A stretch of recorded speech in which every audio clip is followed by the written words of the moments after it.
ขอ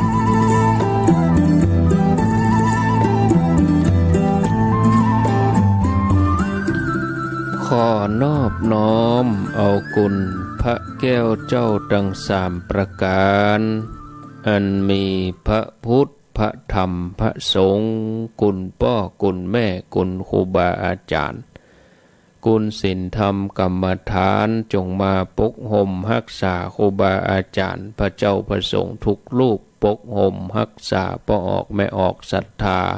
ท่านสาธุชนคนดีทั้งหลายทุกท่านอรุณสวัสดิ์ธรรมสวัสดีสวัสดียามเจ้าของวันจันทร์ที่5เดือนกรกฎาคมพุทธศักราช2564วันนี้เป็นวันเดือน10เหนือแฮม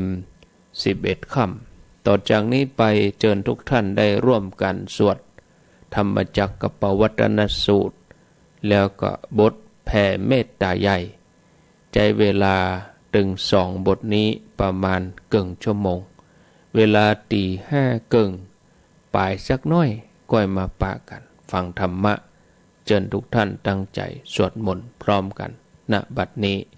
เจริญพรเอวเมสุตังเอกังสมัยยังภคะวาภาร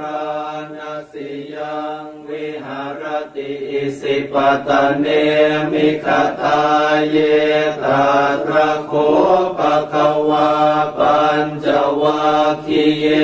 ภิกขุอามันเตสิทเวเมภิกขเวอันตาปาปชิเตนะนะเสวิตาภายโยจายังตาเมสุกามสุขันลิกานุโยโคหิโนคัมโมโปตุชนิโกอนาริโยอนาถสันหิโต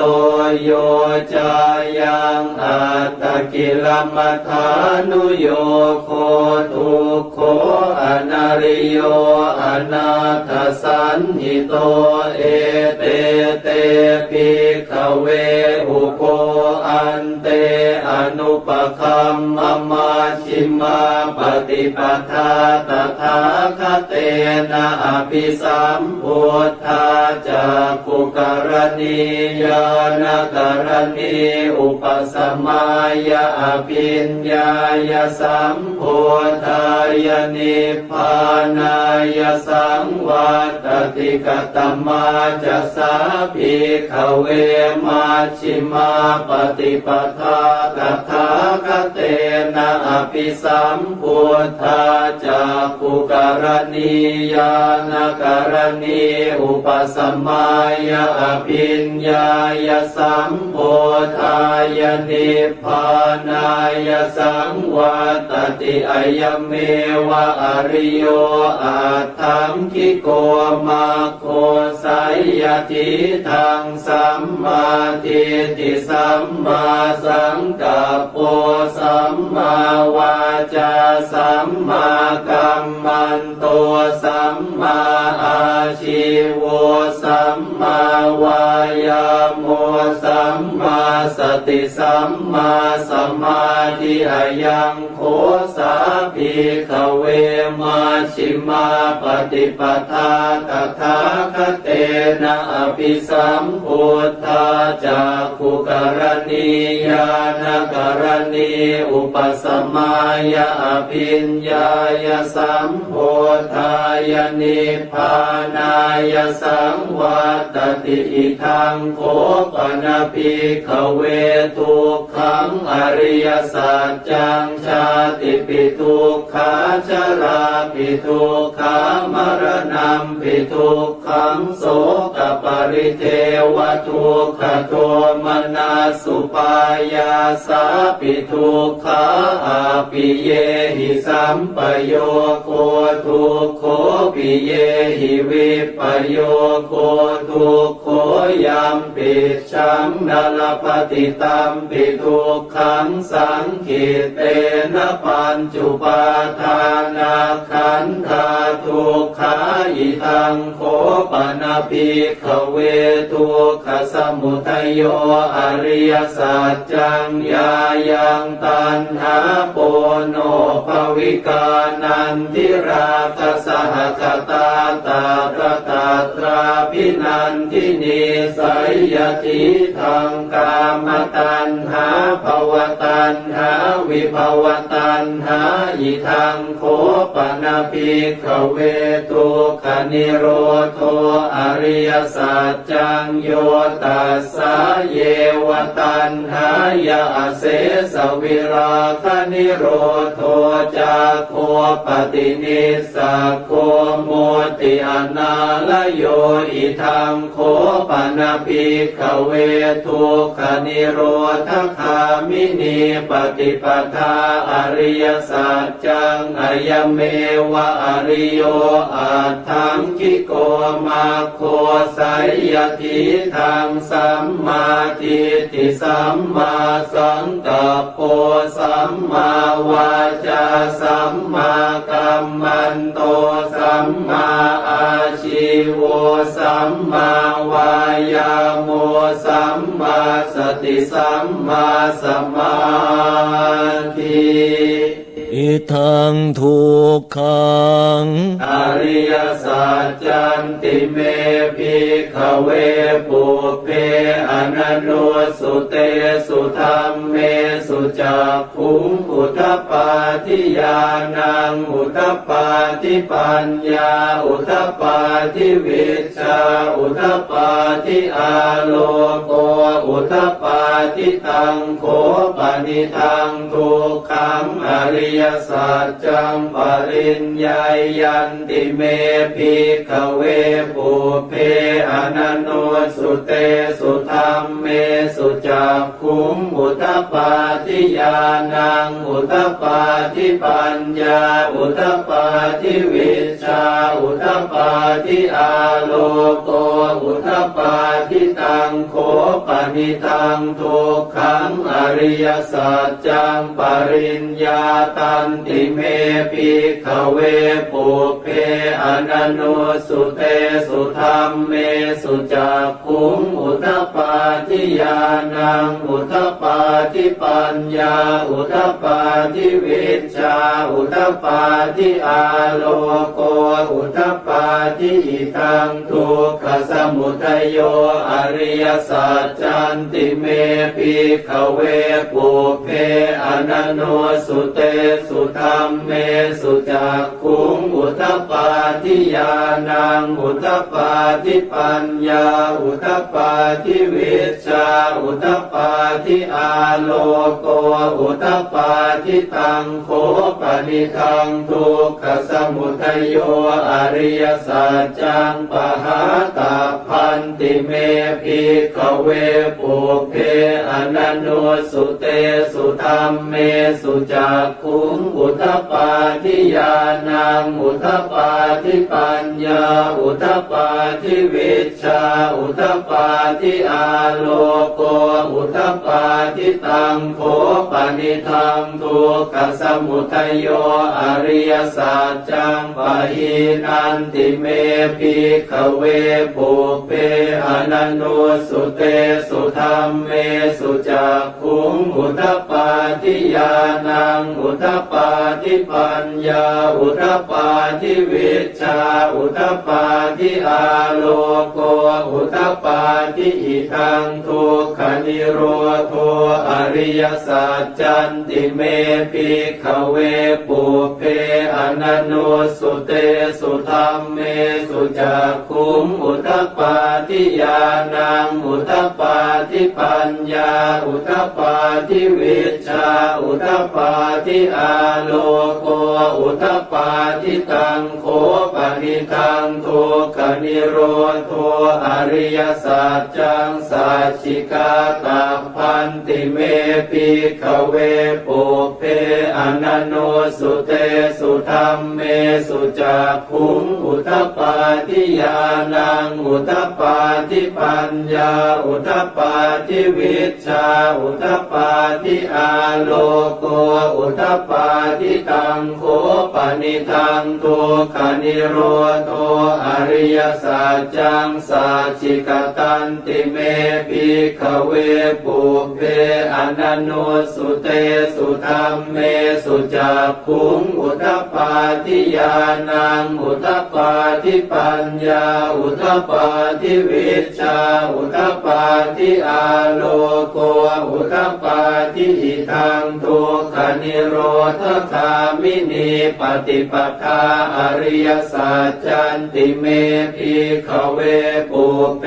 อนันโนสุเตสุธัมเมสุจักขุงอุทปาทิญาณังอุทปาทิปัญญาอุทปาทิวิชชาอุทปาทิอาโลโกอุทปาทิตังโคปนิทังทุกขนิโรธคามินีปฏิปทาอริยสัจจังภาเวตาพันติเมภิกขเวปุเพอนันโนสุเตสุธัมเมสุจักขุงอุทปาทิญาณังอุทปาทิปัญญาอุทปาทิวิชชาอุทปาทิอาโลโกอุทปาทิตังโค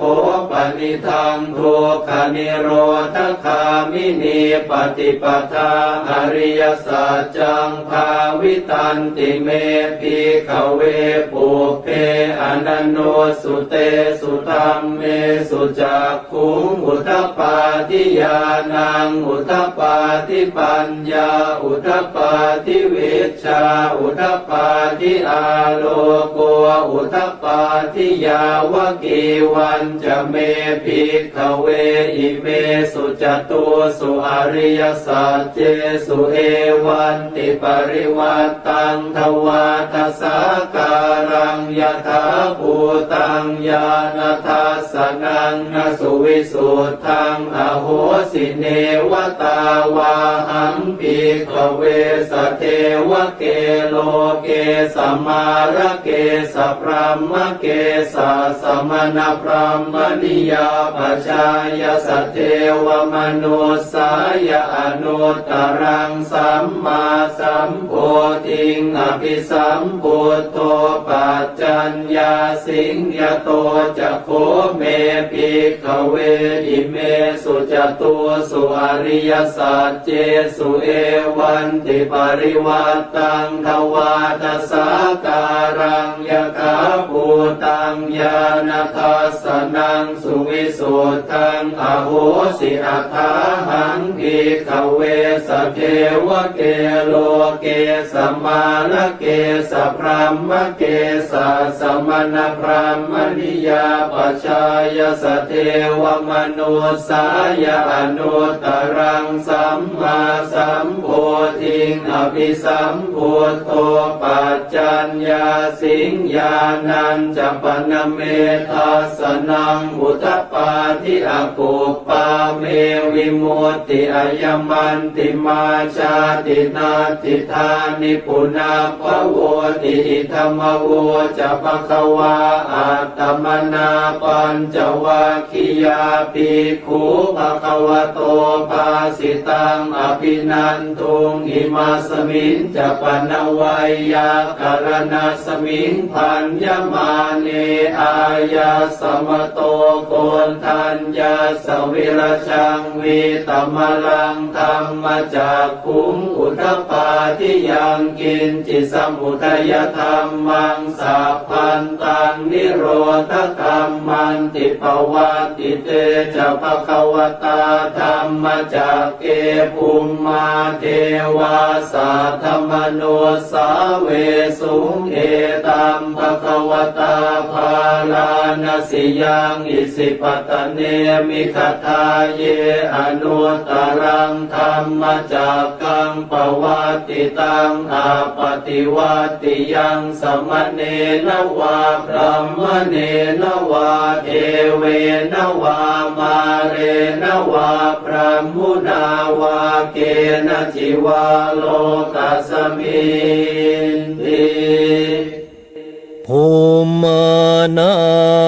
งเอวานังสัทธังสุตวาจาตุมหาราชิกาเทวาสัตตมโนสาเวสุงจาตุมหาราชิกานังเทวานังสัทธังสุตวาตาวติงสาเทวาสัตตมโนสาเวสุงตาวติงสานังเทวานังสัทธังสุตวายามาเทวาสัตตมโนสาเวสุงยามานังเทวานังสัทธังสุตวาตุสิตาเทวาสัตตมโนสาเวสุงตุสิตานังเทวานังสัทธังสุตวานิมมานรติเทวาสัตตมโนสาเวสุงนิมมานรตินังเทวานังสัทธังสุตวาปรนิมมิตวสวัตติเทวาสัตตมโนสาเวสุงปรนิมมิตวสวัตตินังเทวานังสัตตังสุตวาพระมกายิกาเทวาสัตตมโนสาเวสุงเอตัมภควตาภาราณสิยังอิสิปตะเนมิกทาเยอนุตตรังธรรมจักกังปวัตติตังอาปฏิวัติยังสมณเณนวาพรหมเณนวาเทเวนวามาเรนวาพรหมุนาวาเกณจิวาโลกัสมินติอิติหเตนะคะเนนะเตนะโมโหเตนะยาวะพระมโลกาสัตโตอาภูคาจิอายัญจัตสสหัสสีโลกธาตุสังกัมปิสัมปะกัมปิสัมปะเวทิอาปมาโนจะโอลาโลโอภาโสโลเกปาตุละโหสิอติกัมเมวะเทวานังเทวานุภาวังอัตถโคภควาอุทานังอุทานเนสิอัญญาสิวัตโพโกนทันโยอัญญาสิวัตโพโกนทันโยติติทังอายสมโตโกนทันยาสอัญญาโกนทันโยตเววนามังอาโหสิบทสวดเมตตาพรหมวิหารภาวนาโดยย่อ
กติหา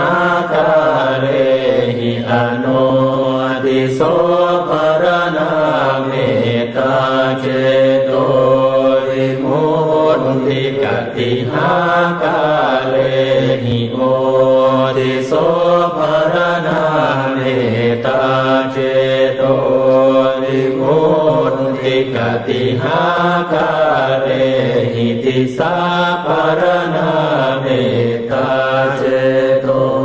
วิมุตติปัญจหากาเรหิอโนทิโสภรณาเมตตาเจโตวิมุตติสัตตหากาเรหิโอติโสภรณาเมตตาเจ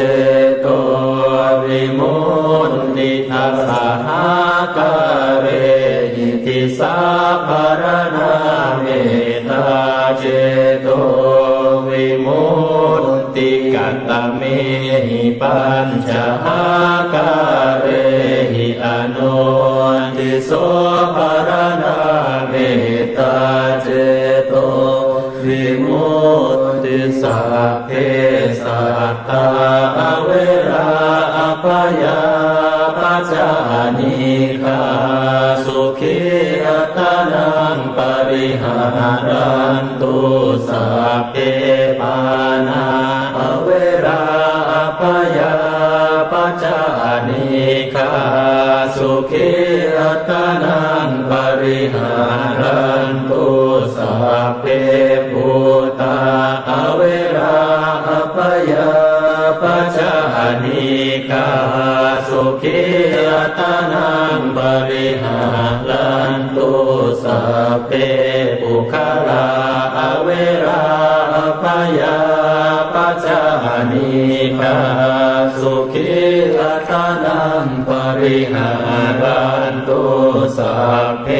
อัตตภาวะปริยาปันนาเวราอภยาปัจจานิฆาสุขีอัตนังปริหารันตุอิเนหิปัญจหากาเรหิอโนทิโสภรณาเมตตาเจโตวิมุตติกัตตเมหิสัตตหากาเรหิโอติโสภรณาเมตตาเจโตวิมุตติสัพพะอิติโยอเวราอภยาปัจจานิฆาสุขีอัตนังปริหารันตุสัพเพปุริสาเวราอภยาปัจจานิฆาสุขีอัตนังปริหารันตุสัพเพอริยาเวราอภยาปัจจานิฆาสุขีอัตนังปริหารันตุสัพเพอนาริยาเวราอภยาปัจจานิฆาสุขีอัตนังปริหารันตุสัพเพเทวาเวราอภยาปัจจานิฆาสุขีอัตนังปริหารันตุสัพเพมนุสาเวราอภยาปัจจานิฆาสุขีอัตนังปริหารันตุสัพเพวินิปาติกาเวราอภยาปัจจานิฆาสุขีอัตนังปริหารันตุอิเมหิสัตตหากาเรหิโอติโสภรณาเมตตาเจโตวิมุตติกัตตเมหิทัสสะหากาเรหิติสาภรณาเมตตาเจโตวิ วิมุตติสัพเพปุราทิมายติสายสัตตาอเวราอปยาปัจจานิกาสุขีอัตตานังปริหารันตุสัพเพปัจฉิมายติสายสัตตาอเวราอปยาปัจจานิกาสุขีอัตตานังปริหารันตุสัพเพอุตตรายติสายสัตตาอเวราอปยาปัจจานิกาสุขีอัตตานังปริหารันตุสัพเพทักขินา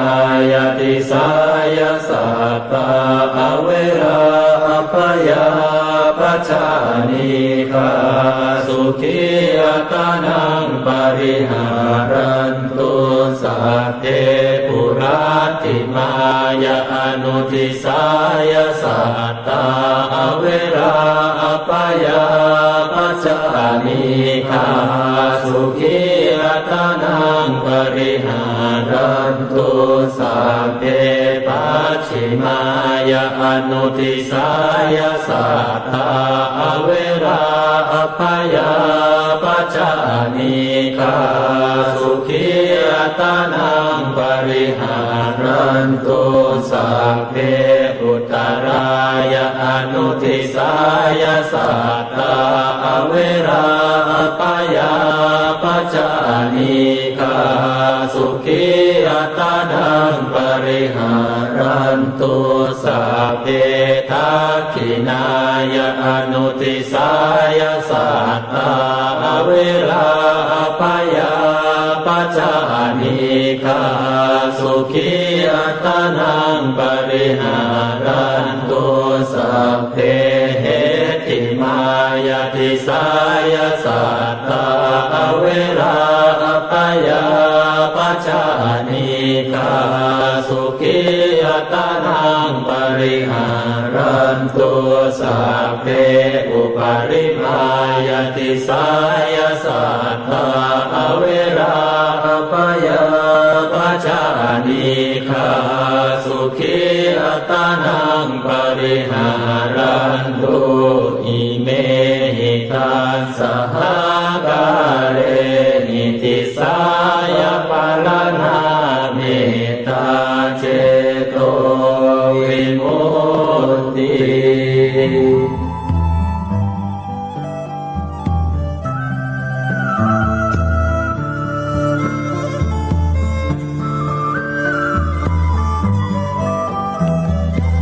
ลูกเจ้าตื่นตัวเจ้าบัวกับอาหันเยื่องนานาพังพร้อมลูกควายบ่ตันหนตางกีดกอมก้าตัวบ่ต้อมปุ่นอายจุงเก่งเข้าไว้อย่าไปเฮือขวายต่อหน้าสบายจำไว้เน้อเจ้าจำไว้เน้อเจ้าอรุณสวัสดิ์ธรรมะสวัสดีสวัสดียามเจ้าศรัทธาญาติโยมท่านผู้ฟังยินดีต้อนรับเข้าสู่รุ่งอรุณวันใหม่ปะกันเจ้านี้เป็นเจ้าของวันจันทร์วันที่5เดือนกรกฎาคมพุทธศักราช2564วันนี้เป็นวันเดือน10เหนือแห่ม11ค่ำพร่ำว่าเป็นวันจันทร์มาปะมาพบญาติโยมท่านสาธุชนท่านผู้ฟังทั้งหลายในรายการเสียงธรรมแสงอรุณใจของมนุษย์เฮาส่วนใหญ่คุ้นเคยกับกิเลสเหมือนกับเสือที่คุ้นเคยอยู่กับป่าเหมือนปลาที่คุ้นเคยอยู่กับน้ำก็จะลงติดอยู่กับเหยื่อล่ออย่าฮือประมาทในการดำเนินชีวิตจนบางครั้งบางทีก็เผลอไปทำบาปอกุศลเพราะขาดการสำรวมอินทรีย์ บ่ได้หูจักในการควบคุมใจตาหูจมูกลิ้นกายใจได้อย่างถูกต้องอย่าให้เกิดแต่ประโยชน์อย่างเดียวบ่ได้ให้เกิดโทษก็เลยมีความสำคัญสำหรับชีวิตของผู้ที่สร้างบารมีถือว่าเป็นการปั้มเพ็งบำเพ็ญตบะเพราะเป็นการเผากิเลสตั้งแต่ต้นก่อนที่มันจะมาเผาลนใจของเฮาให้ทุกข์เดือดร้อนในภายหลังเพราะขึ้นชื่อว่ากิเลสแล้วบ่ว่าจะเป็นคนใดไผก็บ่ควรที่จะประมาทอย่างเรื่องราวที่จะเล่าให้ฟังดังต่อไปนี้ครั้งหนึ่งโพธิสัตว์เจ้าถือกำเนิดเกิดเป็นลูกบ่าวของปุโรหิตของพญาเจ้าเมืองพรหมทัตชื่อว่ากัสสปะซึ่งเป็นพระสหายของพระโอรสนามว่าพรหมทัตกุมารเมื่อพญาเจ้าเมืองผู้เป็นป่อได้สวรรคตพรหมทัตกุมารได้ขึ้นของราชแดนกัสสปะเกิดว่าเมื่อสหายได้เป็นพญาเจ้าเมืองแล้วก็คงจะพระราชทานยศบรรดาศักดิ์ให้แก่เฮาซึ่งเฮาบ่ต้องการก็เลยถวายบังคมลาพระราชาลาป่อลาแม่ออกบวชเป็นฤาษีชื่อว่าโลมาสกัสสปะโลมะสกัสสปะเปิ้นได้เจริญฌานสมาบัติทำไป7 วันก็ได้อภิญญาเป็นฤาษีมีตบะแก่กล้าจนทำให้ดาวสกเทวราชในวันไหวดาวสกเทวราชก็ดำริว่าดาบทผู้นี้มีอานุภาพนักจะย่าให้เฮาได้เคลื่อนจากตำแหน่งดาวสกเทวราชฉะนั้นเฮาจะต้องร่วมมือกับพระเจ้าปรณสีเพื่อจะทำลายการบำเพ็ญบารมีของดาบทนี้ให้ได้เมื่อถึงเวลาเที่ยงคืนดาวสกเทวราชก็เลยไปที่ห้องบรรทมของพระเจ้าปรณสีแสดงอานุภาพแล้วก็บอกกับพญาเจ้าเมืองว่ามหาราชหากพระองค์ปรารถนาความเป็นใหญ่ในชมพูทวีปทั้งหมดให้พระองค์นำโลมะสกัสสปะดาบทนี้มาปูจายันแล้วก็ฆ่าสัตว์อย่างละ100 ตัวถ้าพระองค์ทำได้อย่างนี้พระองค์ก็จะได้ครองราชสมบัติทั่วชมพูทวีปจะได้เป็นใหญ่เสมอด้วยดาวสกะบ่มีแก่บ่มีเจ็บบ่มีตายพญาเจ้าเมืองได้ฟังอย่างนั้นก็เกิดความโลภอยากได้ความเป็นใหญ่ตกมาเจ้าขึ้นมาก็สั่งให้อามาตย์ไปแจ้งความประสงค์ให้กับดาบทกำชับว่าหากดาบทปรารถนาจะได้อาณาเขตต่อใดพญาเจ้าเมืองก็จะพระราชทานให้ตามต้องการแต่ดาบทปฏิเสธว่าเฮาปรารถนาแผ่นดินที่มีทะเลล้อมรอบมีมหาสมุทรทั้ง4เป็นขอบเขตที่ได้มาพร้อมกับกรรมครหานินทาเฮาติเตียนการได้ยศถาบรรดาศักดิ์ทรัพย์สมบัติด้วยความประพฤติที่บ่ชอบเพราะมีแต่จะทำให้เกิดความพินาศในภายหลังถึงแม้ตัวเฮาจะเป็นบรรพชิตต้องบิณฑบาตเลี้ยงชีพแต่มีชีวิตอยู่ได้โดยบ่เบียดเบียนผู้ใดชีวิตของเฮาก็ยังดีกว่าการแสวงหาสิ่งที่บ่ชอบทำประเสริฐกว่าความเป็นพระราชาในโลกทั้งปวงเมื่อถึงเวลาเที่ยงคืนดาวสกเทวราชก็ได้เสด็จมาหาพระราชาทรงแนะนำอุบายว่าให้ทรงพระจันทราชธิดาจันทเทวีชื่อของพระธิดาให้ไปพร้อมกับอามาตย์แล้วก็บอกดาบทว่าหากยอมปูจายัน จะยกพระธิดาฮือจันทวดีนี่จะยกฮือเมื่ออมาตย์นำพระธิดาไปถึงทันทีที่ดาบสหันพระธิดาประดับตกแต่งร่างกายงดงามดาบสก็มีจิตหวั่นไหวเกิดจิตปฏิพัติมีความฮักพระธิดาเสื่อมจากฌานทันทีเมื่ออมาตย์บอกว่าถ้าท่านยอมทำพิธีปูจายันพระราชาจะมอบพระราชทานพระธิดาให้ดาบสก็ฮับกรรมตกลงจะมาทำพิธีปูจายันเพราะถูกความหลงครอบงำเสร็จแล้วก็เดินทางมาสู่กรุงปราณสีพร้อมกับอามาตย์และพระธิดาตกมาเจ้ามาพระราชาปาดาบสพร้อมกับพระนางจันทวดีอันเป็นราชธิดาไปที่หลุมปูจายันซึ่งได้เกี่ยมสัตว์ทั้งหลายไว้รอแล้วอย่างละร้อยคนทั้งหลายก็มารวมตัวกันในสถานที่ปูจายันหันไซดาบสปากันสลดใจติเตียนว่าโอ้การกระทำอย่างนี้บ่เหมาะสมกับท่านเลยท่านเป็นนักบวชเป็นจะใดถึงมาทำการปูจายันอย่างนี้ขณะเดียวกันนั้นบัณฑิตผู้มีปัญญาก็เตือนท่านว่าพระจันทร์มีกำลังพระอาทิตย์มีกำลังสมณพราหมณ์มีกำลังฝั่งมหาสมุทรก็มีกำลังแต่แม่ยิงมีกำลังยิ่งกว่ากำลังทั้งหมดท่านทั้งหลายจงดูพระธิดาจันทวดีพระธิดาผู้นี้สามารถยะฮือฤาษีผู้บำเพ็ญตบะแก่กล้ายอมกระทำพิธีปูจายันโดยการปาณาติบาตเพื่อประโยชน์แก่พระราชาพระดาบสฤาษีกำลังถูกโมหะครอบงำก็บ่สนใจกรรมทัดทานของผู้ใดขณะที่ดาบสกำลังจะประกอบพิธีปูจายันจักดาบมากำลังยกขึ้นหมายจะฟันคอจ้างมงคลจ้างมงคลนี่กับแผดเสียงดังลั่นด้วยความกลัวตายสัตว์ทั้งหลายอื่นๆบอกว่าม้างัวปากันห้องระทมห้องระงม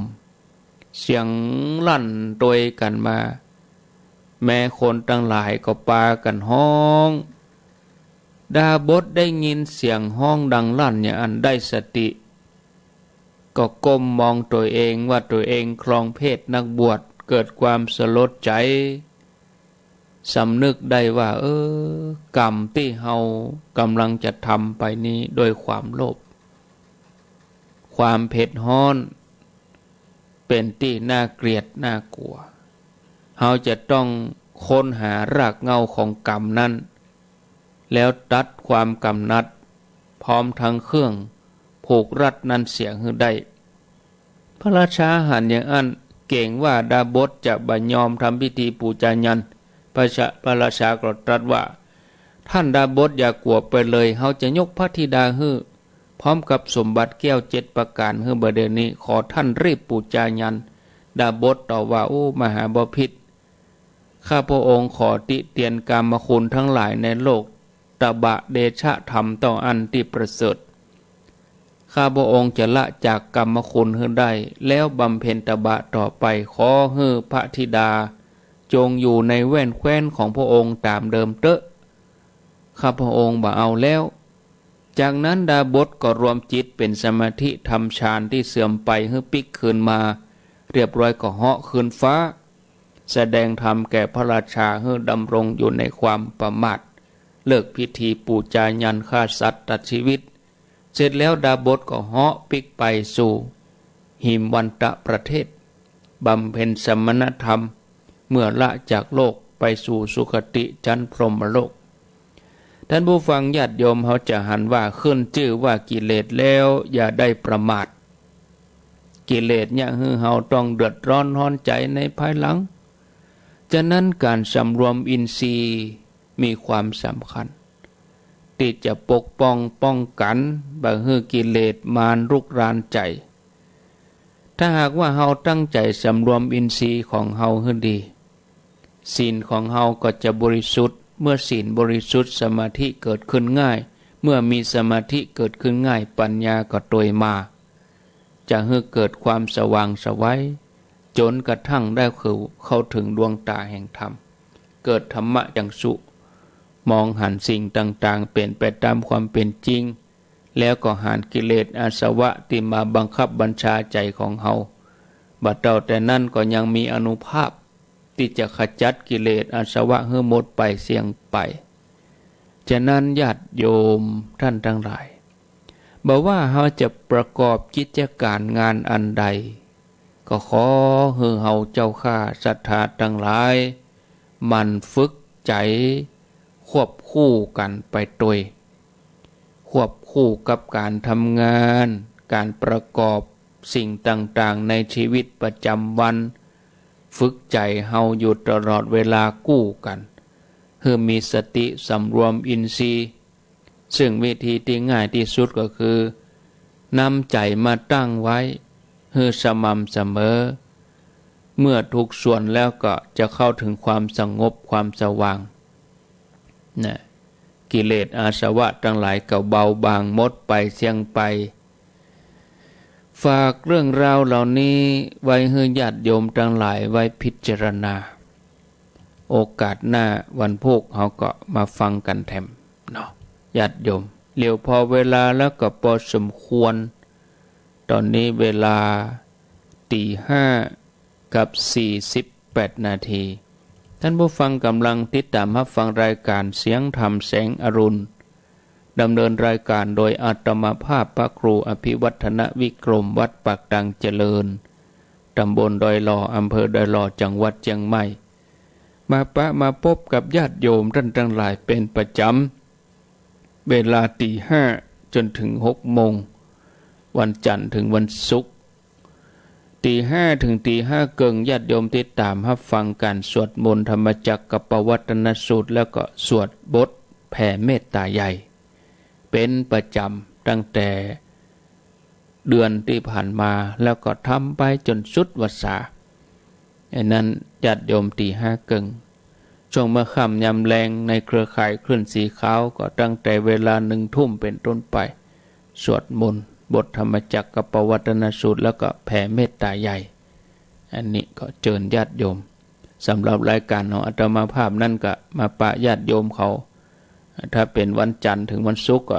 5:00 ถึง 6:00 ทุกวันวันพุธก็มาวันพุธก็มาวันพฤหัสก็มีวันศุกร์ก็ดีมาปะกันจันทร์ถึงศุกร์ทุกวันส่วนรายการเจ้ามืดนี่ก็ 3:00 รายการเมื่อแรงก็บ่าย 3:00 วันนี้ก็วันพุธบ่ได้อยู่เนาะวันนี้ก็ฝากรายการท่านชัยวัฒน์วันพุธก็เป็นรายการปกติของเปิ้นวันพุธก็มาละวันพุธอาตมาภาพก็จะมาในช่วงภาคกลางวันนะภาคเวลาบ่าย 3นี่นะญาติโยมบางท่านก็บางทีเปิ้นบ่ได้หูผังรายการนะอย่างวันเสาร์วันอาทิตย์เดี๋ยวบ่จิมีดูรายการนะเพราะว่าอาตมาบ่ได้เข้ารายการตั้งแต่วันพฤหัสมาหรอกวันพฤหัสวันศุกร์วันเสาร์วันอาทิตย์เนี่ย4วันน่ะก็เงียบไปกะ4วันก็บ่มีผังรายการอาตมาไปได้เข้าจะได้คนเท่านี่บ่าย 3นี่โทรมาแล้วก็วันพฤหัสก็เป็นท่านชัยวัฒน์ตุลุงยองเนาะวันศุกร์ก็เน้นหลักเนาะวันเสาร์วันอาทิตย์ก็รายการที่มีรู้แต่ว่าเนี่ยท่านยังมาเข้ารายการน่ะบ่าย 3แล้วเนี่ยมันไม่จะมีรายการเฮาโลอีเนาะอันก้า คนเท่าเปิ้นเหมือนเปิ้นจะเคยฟังเบิกก็เลยฟังอยู่ รออยู่หั่นขออภัยเปิ้นก็รออยู่หั่นน่ะเนาะญาติโยมเนาะถึงเวลาก็เหมือนจะได้ฟังเนี่ยก็รออยู่หั่นถึงเวลามันได้ฟังก็โทรหาถ้าตื่นเจ้าไอ้น้อยก็ได้งี้นะเนี่ยถามว่าโยมตื่นกี่โมงสนใจก็6:00 ไปได้ยินหอเนาะแต่มาเข้า 3:00แต่กี้ก็เข้ารายการ 3:00แล้วก็ย่างชั่วโมงย่าง 4:00 5:00ก็มาเข้าแถม เขาไปรอฟัง6 โมงก็ไปได้วะไปได้ยินฟัง6 โมงก็ไปได้ยินญาติโยมท่านทั้งหลายเนาะเอาละญาติโยมท่านสาธุชนท่านผู้ฟังเหลือแห่งประมาณ 7-8 นาที0998366322ไผมีหยังจะอู้จะจาก็ขอเจริญปอนลวดฝากญาติโยมเนาะที่อยู่ตังเวียงป่าเป้าหรือว่าอยู่เชียงใหม่ฮะเนี่ยถ้าว่างเว้นภารกิจก็วัน2 วันนี่เปิ้นจะเนี่ยการกันละไปขนปูนพ่องขนทรายพ่องไอ้นะวันพวกวันฮือเปิ้นมุงเสร็จแล้วเปิ้นก็จะปูกระเบื้องนี่ใจสายนักหน่อยเนี่ยเอาก็ไปติวปูนติวทรายเนาะเอาไปตอนคนหลายบ่ได้คนมันนักเอาบ่ต้องไปคนหลายคนนักคนหลายมันบางทีก็คนเฒ่าคนแก่ก็อย่างกายเอาบ่ชอบบางคนบ่หุมคนหลายกับเดี๋ยวนี้เปิดโอกาสไปหรอกช่วงติด2 ติดเนี่ยไปแหละไปเลย ได้งานตัวเนาะเจริญปนนมัสการเจ้าจากดังใดแม่คองเหนือเจ้าแม่คองสันปะตองแม่ก้าเจ้าฟังท่านเมื่อคืนนี่มารับเลยจนท่านออก3 โมงตี 3ก็ลุกมาแล้วเนาะเจ้าแต่เจ้ารับมันเข้านอนก่อน8 โมงมันมารับเลยแล้วก็เอาท่านออกโอ้สถานีเจ้าก็จะมารับแม่เจ้าก็103ฮะกะโฮงงัวโฮงงัว5 โมงก็ลุงดมนี่กะเนาะอยู่ต่างฟังดีเนาะยินดีเนอเป็นน้องแม่ของสันปะตองกับเป็นเจ้าหมู่กันยามนอนบ่หลับฟังอยู่เด้อน้องเบลนักเกณฑ์เนอไว้ขาครับอยู่ดีมีสุขน้องเบลแต่ว่าน้องเบลกับคณะเปิ้นมาตานเตียนไปหลายที่วะออกมุ่นฤาษีไปก็ได้ของฝากไปตัว ของฝากตีตื่นเต้นไปเอี่ยวตัวจะมันอย่างเนาะไปเป็นอย่างเจ้าทำนมัสการพระท่านจากที่ไหน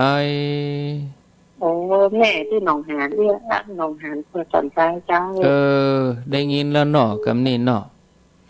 เจ้าน้องหานสันทรายตั้งแต่รถที่พี่ทันว่าอันพังได้จากนี้นะนั่นกะ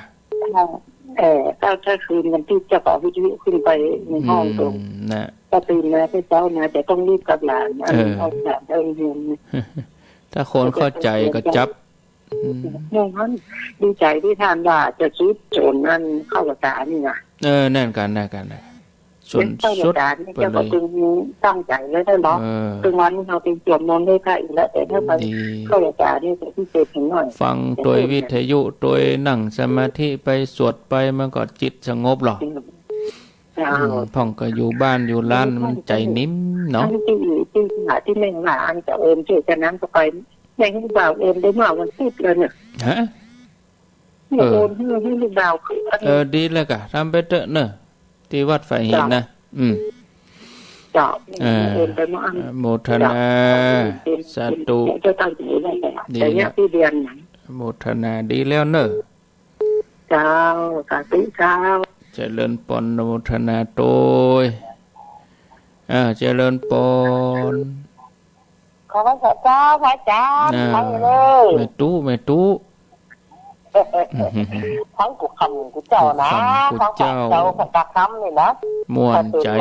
กับฟังวะอ่ะลูกเจ้ากินพักดังปลายลูกควายกินพักดังเก้าโชคดีแม่ตุเป่าวังแม่ตุบ้านร่องเวียงเป่าเจริญปนโอ้ยแฝงครับท่านปอขยันแหละปอขยันเนาะเนี่ยนะปอขยันมันเพี้ยนเนาะฟังแล้วมันถึงเหมาะถึงคัดนะเนาะมันได้ถึงใจดิ สนใจดีม่วนดีฟังแล้วมันตึงเหมาะ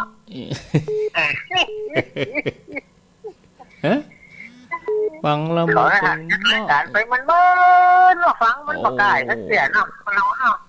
จะเมินตะใดบ่ฮู้เตียนเนอเนี่ยจะเมินตะใดก็บ่ฮู้เตียน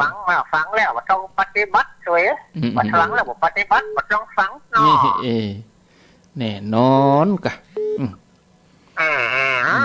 ขอบคุณมากขอให้จัดรายการไปเมินล่ะความสุขความสบายนักสบายใจดีเนาะโชคดีเนอะก็ขยันขอบคุณมากให้นะพี่น้องเมืองน่านโอ้วันนี้เต็มบูธหลายเลยนี่อ๋ออยู่ที่ไหนโวินบ้านสันคิเล็กอ๋อสันคิเล็กก็มีโอกาสกับแวะไปกะแล้วนั่งแก้วติด2ติดเนี่ยครับเอาไปคนบัดหลายก็ไปช่วงนี้คนหลายยินดีเนอะคนบัดหลายช่วงนี้นะไปก็ได้การตัวนะเจริญปนเจ้ากับแม่สาเจ้าท่านพระครูแม่คำนวณเจ้าหายไป2-3 วันเนี่ยแม่คำนวณนี่เดือดร้อนเลยเนาะโอ้ได้เดี๋ยวนี้ตั้งแต่สวดมนต์นี่ตี2เลยเขียนตัวลูกสวดมนต์แล้วเอาอย่างเจ้าอ่ะจะไปเจ้ากะมันใจรู้ว่าแม่สวดมนต์ส่วนตัวแม่นะกะถูกส่วนตัวก็จะไปเจ้าลำไปพอให้พอดีมันกลมตันน่ะกะเสียทีนะจ๊ะพอดีเขามาหนังสมาธินะคะไปเอาเจ้าล่ำเวลาพักผ่อนน้อยสมองออกซิเจนจะบ่ค่อยไหวจะเป็นวูบนะเท่าแก่แล้วเนอะมันรับแล้วเจ้ามันเข้มตัวแล้วเจ้าเจ้าข้าเจนกินข้าวแรงแล้วมารับมันก็ตื่นเด็กอะกะเนาะอโมทนารักษาสุขภาพตัวจะไปเอาเจ้าข้าเจนจะไปแข่งกันลูกเจ้าจะไปแข่งกันเอาตามสภาพเอาเจริญปนสุดท้ายท่านสาเจ้าท่านพระครูเจ้าจากบวก5ตำบลนครศรีละเจ้าบวก5อ๋อจากขึ้นได้103.5นี่มันได้ยินแค่ตอนเช้าประมาณ3 โมงนี่ประมาณ3 โมงเปิ้นบะหมี่จะได้เปิ้นบะหมี่เวลาเปิ้นก็เตาะแยกอ่ะ